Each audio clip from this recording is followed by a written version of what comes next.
Hello दोस्तों, स्वागत है आपका अपने चैनल करियर टेक फंडा में। मैं खुशबू और आज की इस वीडियो में हम बात कर रहे हैं फैशन डिज़ाइन टेक्नोलॉजी का जो इंपॉर्टेंट क्वेश्चन आंसर सीरीज कराया जा रहा है फॉर CITS एंट्रेंस एग्जाम। उसी के अंतर्गत ये आज की आपकी 14 क्लासेस, इससे पहले की 13 क्लासेस हो चुकी हैं, जिसे आप प्लेलिस्ट में जाकर चेक कर सकते हैं और जिसका लिंक भी आपको डिस्क्रिप्शन बॉक्स में दे दिया जाएगा। तो वहाँ से जाकर आप सभी पहले की क्लासेस देख पाएंगे। और अगर आपने अभी तक हमारे चैनल को सब्सक्राइब नहीं किया है तो ज़रूर से सब्सक्राइब कर लीजिए आगे ऐसी ही क्लासेस पाने के लिए और CITS से जुड़ी हर एक अपडेट सबसे पहले पाने के लिए। तो आइए वीडियो को स्टार्ट करते हैं और आज का हमारा पहला क्वेश्चन है, कौन सा मोटा और स्थिर कपड़ा है इन ऑप्शंस में से, यानी which is thick and stable fabric. Option है आपके डेनिम, शिफॉन या फिर साटन या फिर मखमली। तो सबसे स्थिर स्टेबल कपड़ा कौन सा होता है और मोटा कपड़ा कौन सा होता है? तो आप सभी जानते होंगे कि डेनिम का जो कपड़ा होता है वो मोटा और स्थिर यानी स्टेबल कपड़ा होता है। बाकी सभी जो शिफॉन हो गया, साटन हो गया, मखमली हो गया, ये कैसे कपड़े होते हैं? सिल्क में कपड़े होते हैं, ये स्थिर स्टेबल बिल्कुल भी नहीं होते, सॉफ्ट कपड़े होते हैं। ठीक है, तो ऑप्शन नंबर यहाँ से ए हमारा सही हो जाएगा। नेक्स्ट क्वेश्चन की ओर चलते हैं। नेक्स्ट क्वेश्चन है, डिज़ाइन का एक तत्व कौन सा है? ऑप्शंस में से इनमें से क्या है? What is an element of design. Design के लिए एक एलिमेंट है जो सबसे इम्पोर्टेंट है। ऑप्शन से बनावट, सामंजस्य यानी हार्मोनी, ताल यानी रिदम, जोर यानी इम्फेसिस। तो क्या है? बनावट जो होता है यानी टेक्सचर जो है वो डिज़ाइन का एक एलिमेंट है जिसमें कपड़ों की बनावट पे काम किया जाता है, टेक्सचर पर काम किया जाता है। ऑप्शन नंबर यहाँ से ए सही हो जाएगा। नेक्स्ट क्वेश्चन की ओर चलते हैं। इनमें से कौन सा कपड़ा बाल के समान दिखता है यानी हेयर के समान दिखता है? Which is of the following cloth looks like similar to hair. Options हैं फर का कपड़ा यानी फर क्लॉथ, डेनिम चमड़ा यानी लेदर, ऊन यानी वुल। तो कौन सा कपड़ा है जो हेयर के समान है? फर का कपड़ा जो होता है वो हेयर का समान होता है, फर क्लॉथ। ऑप्शन नंबर यहाँ से ए सही हो जाएगा। नेक्स्ट क्वेश्चन की ओर चलते हैं। पारदर्शी प्रभाव के लिए किस माध्यम का उपयोग किया जाता है? तो पारदर्शी प्रभाव यानी what medium is used for the transparent effect. Transparent effect के लिए किसका यूज किया जाता है? ऑप्शन है पेंसिल, क्रेयॉन, रंगीन पेंसिल या फिर वाटर कलर। तो पारदर्शी प्रभाव के लिए जब आप कोई डमी बनाते हैं, जो है मोटे पेपर पे आप कोई स्केच ड्रॉ करते हैं किसी डिज़ाइन का, तो उसके लिए पारदर्शी प्रभाव डालने के लिए कौन सा कलर का यूज करते हैं? वाटर कलर का यूज किया जाता है। ऑप्शन नंबर यहाँ से डी आपका सही हो जाएगा, वाटर कलर। नेक्स्ट क्वेश्चन की ओर चलते हैं। मैं यहाँ पर बता दूँ कि आपको अगर ये सारी PDF चाहिए तो आप हमारे टेलीग्राम ग्रुप पर जुड़ सकते हैं। कैरियर टेक फंडा नाम से हमारा टेलीग्राम ग्रुप है, जिसका लिंक भी आपको डिस्क्रिप्शन बॉक्स में मिल जाएगा। तो वहाँ से आप जुड़ जाइए, वहाँ पर आपको ये जो PDF है ये आपको प्रोवाइड करा दी जाएंगी। ठीक है, नेक्स्ट क्वेश्चन की ओर चलते हैं। नेक्स्ट क्वेश्चन है, मखमल की उल्टा बनावट कौन सी है, यानी what is the reverse texture of velvet. Velvet की उल्टा बनावट, रिवर्स टेक्सचर क्या है? ऑप्शन है आपके शिफॉन, लेस, साटन या फिर इनमें से कोई नहीं। तो मखमल की उल्टा बनावट कौन सी है इनमें से? मखमल के उल्टे बनावट की बात करें तो जो साटिन क्लॉथ होता है वो मखमल की रिवर्स टेक्सचर होती है। ऑप्शन नंबर यहाँ से सी सही हो जाएगा। नेक्स्ट क्वेश्चन की ओर चलते हैं। डिज़ाइन में विस्तार क्या है, यानी what is expansion in design. Options है साइज का बढ़ाना, साइज का घटाना, वास्तविक साइज या फिर दर्पण प्रभाव यानी मिरर इफेक्ट। तो जो डिज़ाइन होता है उसमें विस्तार का मतलब क्या है? इंक्रीजिंग द साइज यानी साइज को बढ़ाना किसी भी कपड़े का, वो क्या कहलाता है? Expansion in design. Option number यहाँ पर ए सही हो जाएगा। ठीक है, नेक्स्ट क्वेश्चन की ओर चलते हैं।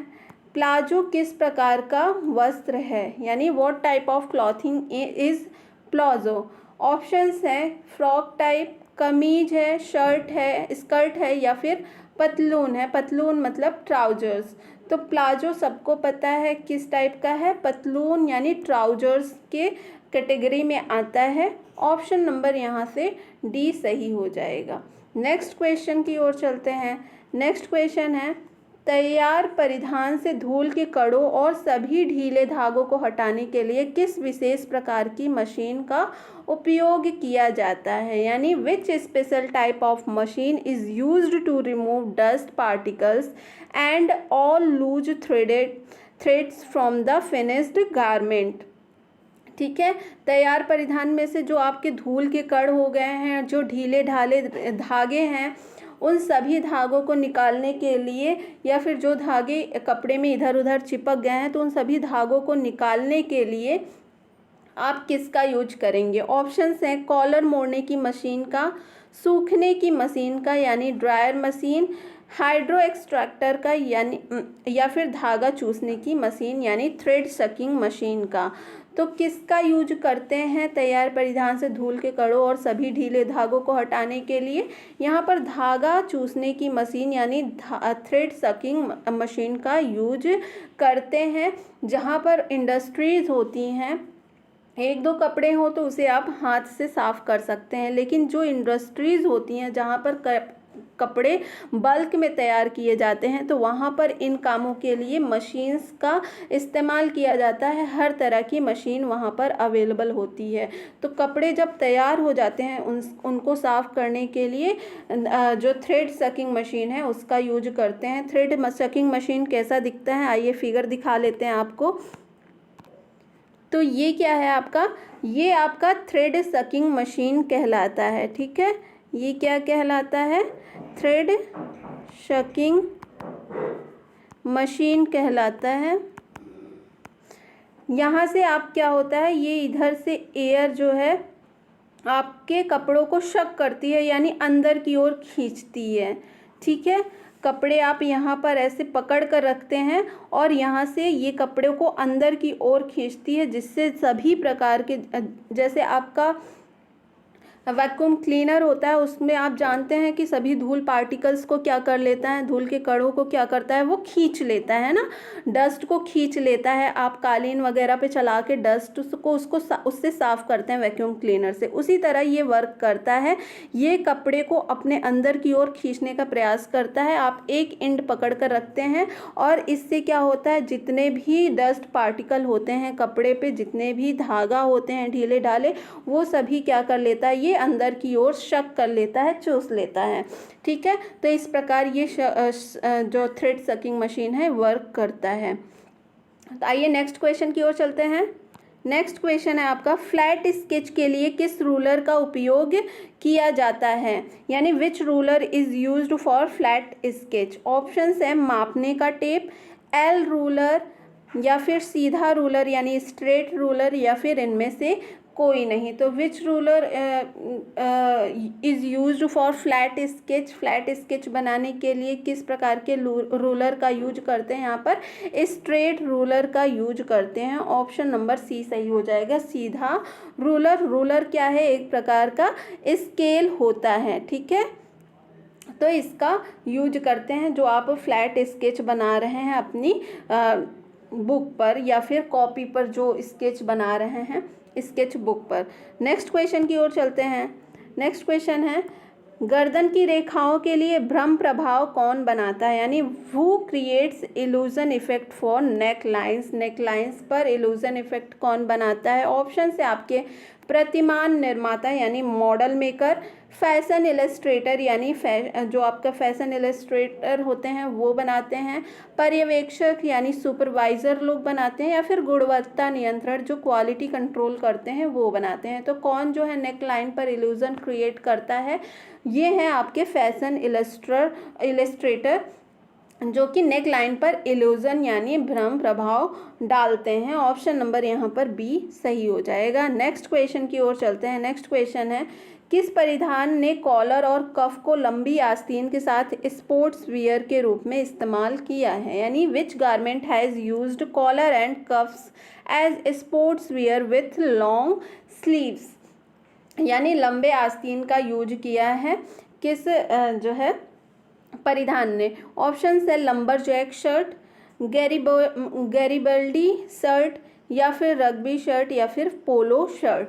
तो कौन सा है इसमें? जो रग्बी शर्ट होता है वो जो है कफ और लंबी आस्तीन का होता है। ठीक है, तो यहाँ से ऑप्शन नंबर सी सही हो जाएगा, जो रग्बी प्लेयर्स पहनते हैं रग्बी शर्ट। नेक्स्ट क्वेश्चन की ओर चलते हैं। नेक्स्ट क्वेश्चन है किस रेशे को कपड़े की रानी कहा जाता है, यानी which fibre is called the queen of cloth. Queen of cloth किस रेशे को कहा जाता है? ऑप्शन है आपके कपास, रेशम, जूट, या फिर नीट। तो किस रेशे को कपड़ों की रानी कहा जाता है? रेशम जो होता है उसे कपड़ों की रानी कहा जाता है। रेशम को उसकी चमक के कारण सभी जो वस्त्रों में है रेशों की रानी के रूप में इसे जाना जाता है। और ये हमें कैसे मिलता है? तो ये हमें प्राकृतिक द्वारा प्राप्त सबसे सुंदर और कीमती रेशों में से एक होता है रेशम का कपड़ा या रेशम के धागे। ऑप्शन नंबर यहाँ पर बी सही हो जाएगा। रेशम के धागे से ही रेशम के कपड़े बनाए जाते हैं। ऑप्शन नंबर बी यहाँ पर सही हो जाएगा और ये सबसे कीमती कपड़ा होता है। नेक्स्ट क्वेश्चन की ओर चलते हैं। चंबा रुमाल किस राज्य से है? जो चंबा रुमाल होता है वो होता क्या है? तो ये चंबा रुमाल का नाम कहाँ से पड़ा है? हिमाचल के हिल स्टेशन चंबा के नाम पर रखा गया है ये चंबा रुमाल। तो यहाँ से हमें पता चल गया, यानी Chamba handkerchief is from which state? Himachal Pradesh से ये संबंधित है। और 17वीं शताब्दी में जो चंबा रुमाल की कढ़ाई है वो चंबा की रानियों और शाही महिलाओं द्वारा शादी के दहेज, महत्वपूर्ण उपहारों और औपचारिक अवरणों, यानी जो किसी ओकेशन है उस पर क्या किया जाता है? एक गिफ्ट के तौर पर इसको दिया जाता है, जिस पे कई तरह की कढ़ाई की रहती हैं, जिसमें जो मानव डिज़ाइंस होती हैं उसको भी उसमें बनाया जाता है। अलग अलग तरह की डिज़ाइन यहाँ पर कढ़ाई के रूप में की जाती है। अगर हम बात करें चंबा रुमाल के मटेरियल की, ये किस मटेरियल का बना होता है? किस मटेरियल का बना होता है? कभी कभी क्वेश्चन में पूछ लिया जाता है कि चंबा रुमाल किस मटेरियल का होता है। तो ये होता है आपका सिल्क का, या फिर सिल्क और कॉटन का होता है। ठीक है, सिल्क और कॉटन। तो यहाँ से आपका चंबा रुमाल किस राज्य से संबंधित है? हिमाचल प्रदेश से संबंधित है। ऑप्शन नंबर डी यहाँ पर सही हो जाएगा। नेक्स्ट क्वेश्चन की ओर चलते हैं। नेक्स्ट क्वेश्चन है चिकनकारी काम में किस धागे और कपड़े का उपयोग किया जाता है, यानी which thread and fabric is used in chikankari work. Option है आपके सफ़ेद धागा और मलमल का कपड़ा, यानी white thread and muslin cloth. Next है रंगीन धागा और मलमल का कपड़ा, यानी coloured thread and muslin cloth. सफ़ेद धागा और रेशमी कपड़ा, यानी white thread and silk cloth, या फिर इनमें से कोई नहीं, नन ऑफ दिस। तो चिकनकारी का जो काम है वो किस धागे और कपड़े का उपयोग किया जाता है इसमें? तो सफ़ेद धागे और मलमल के कपड़े का यूज किया जाता है चिकनकारी काम में। ऑप्शन नंबर ए यहाँ पर सही हो जाएगा। और चिकन क्या है? लखनऊ की प्रसिद्ध क्या है? एक शैली है। ठीक है, सभी को पता होगा चिकनकारी कहाँ का वर्क है? तो लखनऊ का है। और कढ़ाई और कशीदाकारी के रूप में ये क्या है? लखनऊ में प्रसिद्ध है। और ये लखनऊ का एक लघु उद्योग है जो कि अब क्या है पूरे भारतवर्ष में प्रसिद्ध है। सभी जगह इसकी डिमांड है। और ये डिज़ाइन किस पे की जाती है? तो कुर्ते, ठीक है, कुर्ते या फिर सूट और साड़ियों पर की जाती है। ठीक है, ये कशीदाकारी तो की जाती है। और मुर्रे, अगर इसको बात करें कि चिकनकारी कितने प्रकार की होती है, चिकन की शैलियाँ, तो ये टोटल 36 प्रकार की चिकन शैलियाँ होती हैं। ठीक है, चिकन शैलियाँ कितनी टोटल प्रकार की होती हैं? 36 प्रकार की चिकन शैलियाँ हैं, जिसमें से प्रसिद्ध क्या है? मुर्रे, ठीक है, जाली, बखिया, टैपची, और टप्पा, ये क्या है, प्रसिद्ध शैलियाँ हैं चिकनकारी की। तो यहाँ से आपका सफ़ेद धागा और मलमल के कपड़े का इस्तेमाल किया जाता है चिकनकारी काम में। नेक्स्ट क्वेश्चन की ओर चलते हैं। किस स्टिच को हाफ बैक स्टिच भी कहा जाता है, यानी which stitch is also known as half back stitch. तो ऑप्शन है आपके बैक स्टिच को, पीक स्टिच को, रनिंग स्टिच को या फिर हेम स्टिच को। तो किसे हाफ बैक स्टिच के नाम से भी जाना जाता है, पीक स्टिच जो होता है उसे हाफ बैक स्टिच के नाम से भी जाना जाता है। ऑप्शन नंबर बी यहाँ पर सही हो जाएगा। नेक्स्ट क्वेश्चन है आपका, किस सिलाई को क्रॉस सिलाई भी कहा जाता है, यानी which stitch is also called cross stitch. Option है आपके couching, cable chain stitch, feather chain stitch या फिर हैरिंग बोन स्टिच। तो किस सिलाई को क्रॉस सिलाई भी कहा जाता है, हैरिंग बोन स्टिच को ही क्रॉस सिलाई स्टिच भी कहा जाता है। ऑप्शन नंबर यहाँ पर डी सही हो जाएगा, herring bone stitch. Next question, किस सिलाई को लूप स्टिच कहा जाता है, लूप स्टिच किसे कहा जाता है, यानी which stitch is called loop stitch. Option से आपके cross stitch, back stitch, chain stitch या फिर स्टेम स्टिच। तो किसे आप लूप स्टिच के नाम से जानते हैं, चेन स्टिच जो होता है वो लूप स्टिच के नाम से जाना जाता है। ऑप्शन नंबर सी यहाँ पर सही हो जाएगा। नेक्स्ट क्वेश्चन की ओर चलते हैं। फूलों और पत्तियों को किस सिलाई से चित्रित किया जाता है, यानी with which stitch are flowers and leaves painted. Option से आपके herring bone stitch, lazy daisy stitch, cross stitch या फिर चेन स्टिच। जो फूलों और पत्तियों को सिलाई की जाती है, जिस पर कढ़ाई की जाती है, उसमें किस प्रकार के स्टिच का यूज करते हैं, लेजी डेजी स्टिच का यूज किया जाता है, जो कि बहुत ही खूबसूरत दिखता है। नेक्स्ट क्वेश्चन की ओर चलते हैं। सिलाई के लिए कौन सा कढ़ाई वाला धागा एक शानदार गुण देता है, यानी which embroidery thread gives an excellent quality for sewing. Option से आपके मानक कपास यानी स्टैंडर्ड कॉटन, मोटी कपास यानी थिक कॉटन, रेशम का धागा यानी सिल्क थ्रेड या फिर मुलायम कढ़ाई कपास यानी सॉफ्ट एम्ब्रॉयडरी कॉटन। तो सिलाई के लिए कौन सा कढ़ाई वाला धागा एक शानदार गुण देता है, जो रेशम का धागा होता है वो बहुत ही एक्सलेंट क्वालिटी का होता है सिलाई के वर्क के लिए। ऑप्शन नंबर यहाँ पर सी सही हो जाएगा। आज का हमारा लास्ट सवाल, मूंगा रेशम किस राज्य से संबंधित है, यानी from which state is coral silk. Coral silk यानी जिसे मूंगा रेशम कहा जाता है वो किस राज्य से संबंधित है। ऑप्शन से आपके कर्नाटक, तमिलनाडु, असम या फिर केरल। तो जो मूंगा रेशम होता है वो कहाँ से संबंधित है, असम से संबंधित है। रेशम की ये क्या है, एक जंगली किस्म है। रेशम की क्या है, एक जंगली किस्म है जो कहाँ पाया जाता है, असम राज्य में पाया जाता है। ठीक है, और भारत में इसका उत्पादन सिर्फ इसी राज्य में होता है। तो यहाँ से असम आपका सही हो जाएगा, ऑप्शन नंबर सी। तो आज की क्लास में बस इतना ही। आई होप आपको ये क्लास अच्छी लगी होगी। अगर अच्छी लगी है तो क्लास को लाइक और चैनल को सब्सक्राइब ज़रूर कर दें। मिलते हैं नेक्स्ट वीडियो में नई क्लास के साथ, तब तक के लिए बहुत बहुत धन्यवाद।